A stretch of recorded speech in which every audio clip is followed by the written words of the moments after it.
Okay, Veena. So my next question is about like if you are an organization, who is only one player in the market, has monopoly, then also you should do the marketing, or how does it work?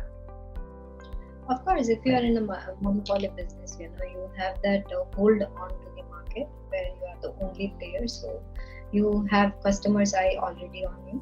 But even though you are, into this monopoly, so your customers should know, right? What are your products or offerings? Time on timely basis, you will be doing some R&D. You will be doing some changes to your offerings. You'll be making some progress into your products and services. Adding Mm-hmm. some SKUs or doing any of the particular changes to the organization, and not doing marketing is like just create that sort of awareness that we are into this business, we are offering these things, and this at this level we are at this stage and these are our offerings. So communicating those things, at least for that particular reason, you at least need some sort of Some sort marketing of that your marketing. customers should be aware about. Mm-hmm. Okay, okay. And how to get the pulse of the market? Like where is the market, where the market stands right now? What is that? What one can do to know what is happening in the market. So you are asking that how can I come to know that if my products and services are into that market fit? Okay, so Right. there are customers, there's the demand of my product, so that I can go ahead and do this business. Yeah. Mm-hmm. Okay. So for for initial, this should be very much relevant to the solopreneurs, if I may say so. Sorry, Okay. solopreneurs, just the startups, right? Mm-hmm. You are asking, yeah. If my No, if my I'm talking about in general. Like, uh, for example, let's say if Apple wants to, sell iPhones, right? Mhm. But before doing the marketing campaign or before selling the products, they must have done some market research that, okay, in particular in India, I can, there are some people who can buy the latest iPhones, right? But there is some area, some demographic where people won't be able to afford the iPhones, right? So I should not, market that. So how to get the research, done in a way that, okay, you get that idea what is happening in which market, like. Mm-hmm. Understand. So for that research to dive in, we as a marketers go into two types of researches. There are primary research and there's a secondary. Mm-hmm. So in those two stages, if I talk about the primary research, just to study the demographics, or to see that the customers are ready to buy that products. That initial phase of it, we can get those particular data from market research companies that are already Mm-hmm. there Mm-hmm. into the market, selling those reports. Mm-hmm. So if I talk about Nielsen does that. If I Mm-hmm. talk about the government of that particular country, Mm-hmm. so they have the demographic reports, the how the audiences are there, how the market share for particular segment is there. So that Mm-hmm. market segment is the primary research is already there, but Mm-hmm. based on that primary research, Mm-hmm. if you are not sure whether to go for this particular country or market or whatever it is, you can go ahead with the secondary research. This Mm-hmm. should be given the insights on your particular the market, proper, the business that you are into. Okay, Mm-hmm. so if I talk about secondary research is all about going to the customers and filling out that questionnaires, Mm-hmm. asking the people to fill out the form based on the questions that you have prepared. Then you might create a focus group. If you say I just want to uh, create this software I have created, and then I want to market it, I want to see that if this works or not. So Mm-hmm. I can create a focused group. A focus group is something that people I choose individually, or any individual is ready to come to this and just try it on. Okay, if you Mm-hmm. say that the Apple phone that is a perfect fit or not, so I will give away the phones to the group that I have created. and I will research onto those people behaviors, how they are reacting to it, how they are liking or disliking any features, how can I alter, some of my offerings or some of my applications, or some of the features on the phone that this group of people will like, this Mm-hmm. customer base. So based on those criteria, those research points, Mm-hmm. primary as well as secondary, I'll be able to come to know, that thus my product is a perfect fit Mm-hmm. for this particular group of audiences. Okay. Okay. Mm-hmm.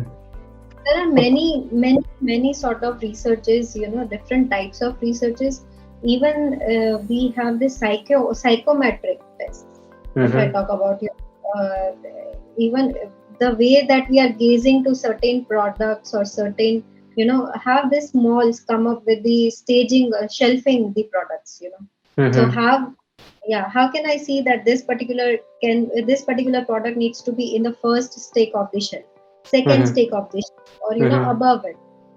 So this also very minute details the marketers keep in the research points, and then they study it, and based on those researches, they come up with the idea about how displaying this products and services in front of the audience. Okay. Okay. And so, in continuation to that, only, when you say how to display and how it should be visible, right? What that should convey. For example, my actual question was that, okay, what marketing campaign should convey? Whether it's a product, capabilities, or the company's values, or what it should convey in general. In general, if I may say, it again depends upon the yearly objectives or goals that we have defined. if Mm-hmm. if I want to say, I want to increase my brand awareness this time by 7% this Mm-hmm. quarter, or 8% or 10%, whatever the percentage it may be. So I want X number of visitors to my Mm-hmm. website for Mm-hmm. this particular quarter or this particular month. So what Mm-hmm. I'll do is I'll go ahead and create a brand awareness campaign. It might be, based on a video of my organization that says, the journey of it. If I'm getting up again a storytelling part of it, where it portrays what are the vision values of it, and then how the products and services came to shape. If I have a product in a making in the factory, or a warehouse, or I will get a customer journey to Mm-hmm. showcase. So it all drills down to the objective. If I have brand awareness objective, I will come up, or I will decide on to a certain thing what needs to be done, so that I can gain the confidence of the customers, and Mm-hmm. then where I want to take them to. It can be your social media, it can be your website. Okay, so those are the brand awareness thing.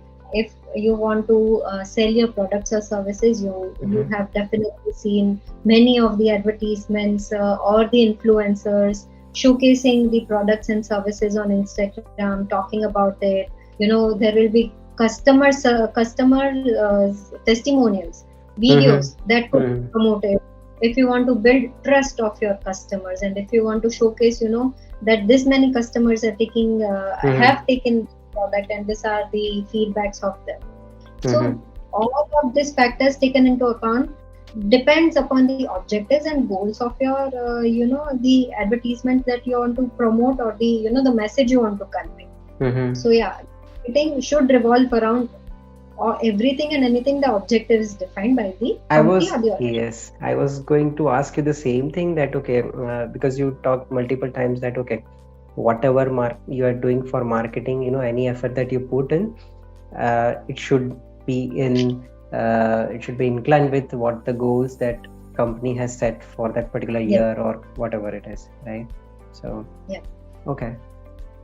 Okay, my next question, Beena, is about what are some recent changes that you have seen in marketing strategies that organizations, Mark, carry out? yeah. Yeah. So Mm. marketing strategies, if I talk, it is more on to converting your budget, overall budget, out of that according to my research and following some of the experts in the industry, I strongly feel that 55% of your budget should go to the digital space of it.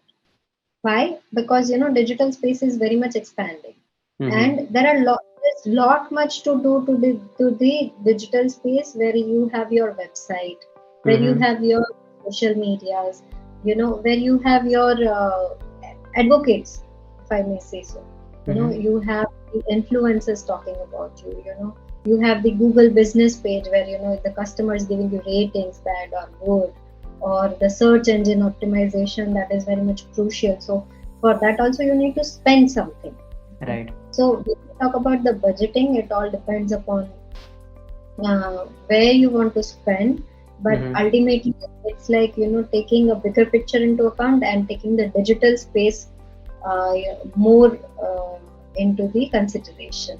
And for offline, obviously it goes hand in hand, because offline, the billboards, the newspapers, and all those things have been there for so long, and till date people are using it, and they are doing their magic and bringing us the marketing results that we hope for. Okay. So, because my original question was how it is, the strategies have changed. So, what Hmm. you're trying to say is it's more towards digital, right? Yeah. Hmm. So for yes, because as we see the market trend is doing everything with technology. If we talk about just a small product, we want to purchase, we will go ahead with taking up our phone and dialing into someone, just to order anything, we'll go to Amazon or Flipkart or something. So digital space have taken so much with our time span. So yeah, definitely, if we want to market something, we will take the digital space more into the Hmm. consideration Hmm. while building any strategies. Okay. Okay. My next question is about how to predict the outcome of any marketing campaign. How to predict means before starting the campaign, right? Yes, or Okay. whether we can predict it or not. We can do it both ways. So before starting any campaigns, or if I say I have this objective ready, okay, with me for the Mm-hmm. first quarter. So what Mm-hmm. I'll do is I'll create a campaign, whole campaign of it. I will study the channels which I will go with. I will check, the product or service is the best market fit. Everything is done. I'm ready to just boost it and promote it in Mm-hmm. the advertisement, through advertisements. Okay, Mm-hmm. so I will definitely go ahead and create analytics. So this is my goal. This, for this budget, I want to achieve this much target. If it's a campaign for website visits, so if I'm spending $500 for this campaign for my website visits, I nearly need 5,000 website visitors for this particular campaign. So Mm-hmm. I will predict those scenarios and those analytics Mm-hmm. during the campaign launch phase. Once Mm-hmm. the campaign is launched, once the advertisements is it's in place, I will Mm-hmm. regularly check onto it, how the campaign is performing, how the advertisement is performing. I'll make the changes on the go if it requires the tweaks here and there. So Mm-hmm. once the campaign is over, I'll get the real scenario where the analytics tool, whatever the marketer is using, based Mm-hmm. on that, you get the real numbers, and then you don't need to predict any of the things. After the campaign is over, you will get the real numbers anyhow. So yeah, Mm-hmm. prediction nowadays, if the organizations, especially the management, is always keen to know, how the marketing campaigns are performing. So it Mm-hmm. always comes down to the numbers. What are the numbers that you have increased so far? What is the revenue that has been generated through this campaign, and so forth. So we cannot Mm-hmm. predict those. We just have to be very much confident and assured that this is the final number that Mm-hmm. came through this. Okay. Okay. And is there anything like over marketing or under marketing? This is a tricky question. Okay. Yeah, Mm-hmm. over marketing or under marketing depends upon how your experience has been. So once the campaign is over, you will be realizing based on the analytics or based on the feedbacks that you have received, So it's all deep dives into research and development. Okay. So Mm-hmm. whatever researches that you have done, based on that, you have developed a strategy, you have come up with a campaign, you have boosted it, and then based on your analytics, you're thinking that, oh, I think this thing is missing. Okay, so this was Mm-hmm. like I missed it. It was like I didn't market it the right way. So you'll Mm-hmm. again develop strategy, again rephrase your message, and then develop a new campaign. So it goes on and on and on. So Mm-hmm. in my experience, it's always about learning through Mm-hmm. your tasks or the campaigns that you have delivered. But Mm-hmm. you cannot compare that it's under marketing or over. Okay. Okay. Okay, Veena. So we have talked enough about technical aspects of marketing and all. Now I saw in one of your Instagram posts, like there was one quote about from Zig Ziglar, I think, that stop selling and start helping, right? Yeah. I understood that what he's trying to say, but how exactly one can execute that? Okay. So this is a very much new phase of storytelling that nowadays Mm-hmm. brands are coming up with. Mm-hmm. If we take any recent example, as a marketer, recently we did one campaign. It was not a campaign; it's just a thing that it became so trendy. Mm-hmm. So we had one of our. This is about a healthcare company. It's Mm-hmm. really trendy. Mm-hmm. And then we had a recent conference where it was like creating a buzz out of it.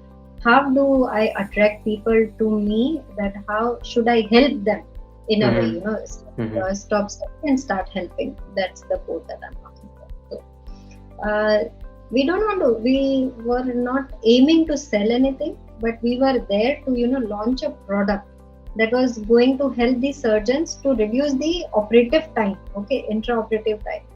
So that was a very what should I say? Basically, what we are trying to say is that rather than showing the products, the fancy Actually, we part, are telling the like, people yeah, I think benefits like of it. what Steve Jobs did with Apple, right? Probably he sold, he sell those concepts that okay, you guys need this kind of product that will help you to make your life better, right? Yeah, And that's how the perception started, that okay, if I have iPhone, if I have iPad, if I have iPod and all those stuff, like okay, my life will be, my experience will be little smooth, more smoother, and means it is like that's driven by a purpose. Okay, if you don't hmm, have a purpose into it, then you are simply selling it out. right, If your product or services tells a story that this can either help you to get you better, or hmm, it will reduce your time to do a certain task, right, then you are helping them to create a scenario where they will rely on that product or services more, rather right, than telling them this is the product you have to buy. correct, correct, yeah. uh, so I was going to ask the same thing, like what are some unique campaigns that you have recently seen, where you felt that okay, wow. Yeah. Oh, I was looking onto this HR. It was through an HR. Okay, they were recruiting the Volkswagen company, right? Uh-huh. Automobile company. Right. So I just saw a video yesterday that was promoting. They were calling out the engineers. Okay, so they are doing some R&D or manufacturing a new technical product, and then Mm-hmm. they need the resources for it. So they Mm-hmm. have created a very very good video where the three members that have been already recruited out of 10 were traveling, and then they have sent them on the vacation, and then they were leveraged that you can work from anywhere in the world with Mm-hmm. your vacation spot. You don't Mm-hmm. need to work coming to office or staying any indoor place and just work and work. We will give you all the travel allowances. We will give you a van okay, which will be well equipped with your vacation essentials, and then you can simply travel and work with us. So this campaign really shook me, and took me that if I were an engineer, I would definitely go ahead and just go for it. Mm-hmm. Means I would Mm-hmm. apply for that job. So Right. these all things have become beyond marketing. People are Mm-hmm. selling the experiences. People are touching. The touch points are very much personalized, Mm-hmm.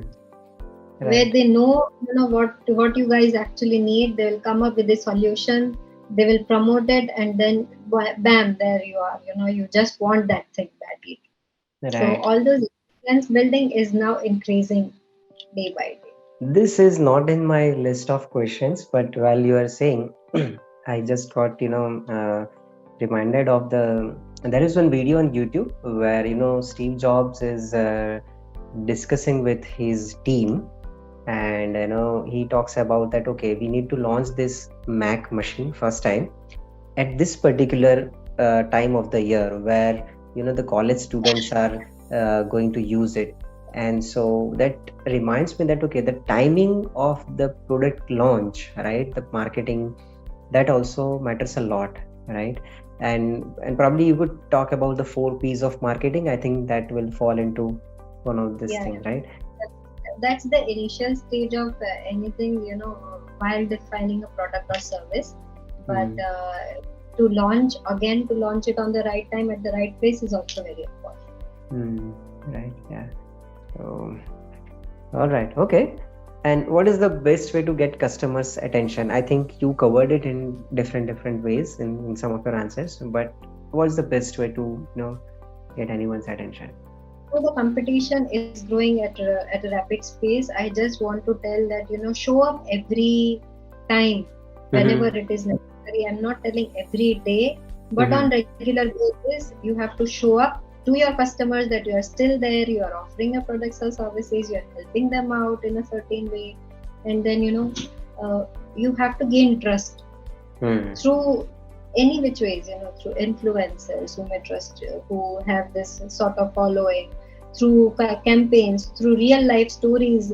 You already have taken your customers into account, and then every touch point, there are multiple touch points where there's a customer journey going on. Mm-hmm. And the thing is, once you have sold your products or services, never ever leave your customer there. There's Mm-hmm. always an ongoing journey. It's like post sale service. Okay. So Mm-hmm. it also depends for the services, for the products, for any of the things that you are there in the market with. So once you are done with the, just talking to a customer, you are dealing with them. Once the journey is over, the post sale services is as important as the overall, the buying journey they have been in. So Oh. that will be like connection, building a connection with the customers on daily basis, and that will drive your sales, or you'll be Mm-hmm. targeted. You'll achieve your target of selling the products or services. Mm-hmm. Okay. Uh, Now, I was going to ask the same thing, but you covered like what are the some post activities, post marketing activities. So, it not just finished at the marketing stage, but then after all these activities comes into picture where you Going uh, beyond the purchase point. So once they have correct. purchased from, we have to make sure it's not about the guarantee or the warranty, but at least Mm-hmm. we are there to take your feedback. Okay, once Mm-hmm. we have received your feedback, we are working on it. Once we have worked on it, we are again coming back to you telling that we have done this, so you Mm-hmm. can check it. That will gain more trust. Okay, to Mm-hmm. your, because you are trying to tell them that we are there for you. We'll be doing whatever the customization or personalization you need, and then based on that we'll be again offering the products and services. So it will be a whole circle of the the Mm-hmm. purchase process. Mm-hmm. Okay. Okay.